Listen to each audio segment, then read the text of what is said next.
दोस्तों नमस्कार। मेरा नाम है आशीष कुमार शुक्ला। आज हम बात करेंगे कि हमारे देश में और हम लोग भी और सरकार भी सबसे अधिक प्रयास कर रही है कि लोग अपना रोज़गार करें, स्वरोज़गार करें, बिज़नेस करें। और हम आजकल नया वर्ड हम लोग सुन रहे हैं, स्टार्टअप।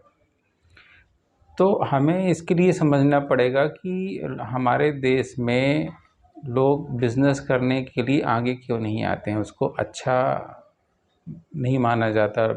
पेरेंट्स और घर के जो बुज़ुर्ग हैं वो उसके लिए क्यों अप्रिशिएट नहीं करते, समाज अप्रिशिएट क्यों नहीं करता है।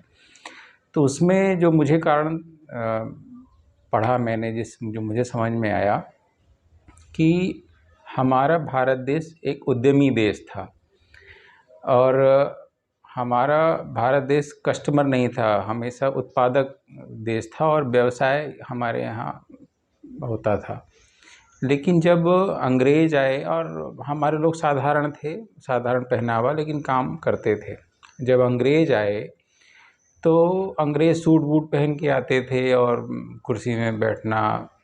और हमारे यहाँ के जो बहुत बड़े बड़े भी किसान थे, लेकिन वो जो है कपड़े साधारण पहनते थे। और चूँकि वो बाहर से आए थे, अंग्रेज़ी बोलते थे, तो उनको लगता था बड़े साहब हैं। हमारे जो बड़े बड़े किसान भी थे, बहुत बड़े व्यापारी भी थे, वो नीचे बैठते थे।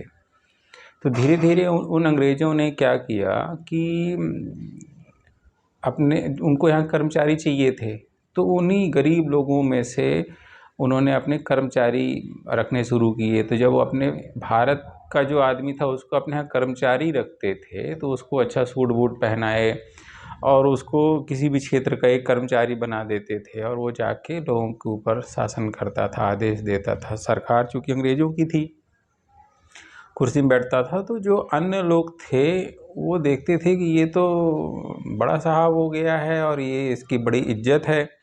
तो धीरे धीरे जो हमारे यहाँ के किसान थे, जो उत्पादक थे, व्यवसायी थे, उनके लड़कों को ये लगा कि ये जो कुर्सी में बैठा है मुझे यही बनना है। और मेरे पिताजी तो बहुत नॉर्मल से आदमी हैं, किसानी करते हैं, और ये नीचे बैठे, इनकी कोई इज्जत नहीं है। ये जो कुर्सी में बैठा है इसकी बड़ी इज्जत है। तो धीरे धीरे जो नई पीढ़ी थी उसको नौकरी से अट्रैक्शन होने लगा, और वो भी सरकार की नौकरी से। क्योंकि उसमें समाज में इज्जत मिलती थी, सम्मान मिलता था, पैसा तो मिलता ही था। तो धीरे धीरे वो अट्रैक्शन बनता गया और हमारी पूरी की पूरी पीढ़ी नौकर हो गई।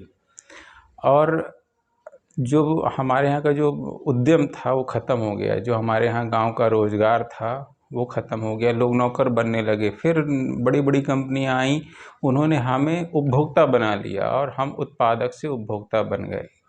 हमारा देश, हमारा गांव जो मेन उत्पादक हुआ करता था, तो बड़ी बड़ी कंपनियों ने उस उत्पादकता को ख़त्म कर दिया। जैसे आप देखिए, हमारे गांव में मोची होते थे, लोहार होते थे, बढ़ई होते थे। आज आप देखिए भारत देश का क्या, दुनिया का सबसे बड़ा लोहार कौन है? टाटा। सबसे बड़ा मोची कौन है? बाटा है। और मित्तल हैं। ऐसे बड़े बड़े लोहार बड़े बड़े हो गए और हमारे गांव का जो लोहार था वो ख़त्म हो गया। तो ऐसे ही हर क्षेत्र में जो है बड़ी बड़ी कंपनियां आती गईं और हमारे व्यवसाय को खाती गईं। अब इसलिए ज़रूरत क्या है कि अब हमको फिर से उत्पादक बनना है, उद्यमी बनना है। तो उसके लिए क्या करना पड़ेगा कि अपने काम करने का जो तरीका है वो बदलना पड़ेगा। तो उसके लिए हमें बड़ी कंपनियां कैसे डील करती हैं वो सब चीज़ें हमें सीखना पड़ेगा, बात व्यवहार सीखना पड़ेगा, उसका सब सिस्टम सीखना पड़ेगा। तब जाके हम उनसे कम्पीट कर पाएंगे और आगे बढ़ेंगे। और अभी भी हम उत्पादक बनेंगे और उद्यमी देश बनेंगे, क्योंकि हमारे यहाँ ये ब्लड में है उद्यम। तो हमें उद्यमी बनने से कोई रोक नहीं सकता है। धन्यवाद।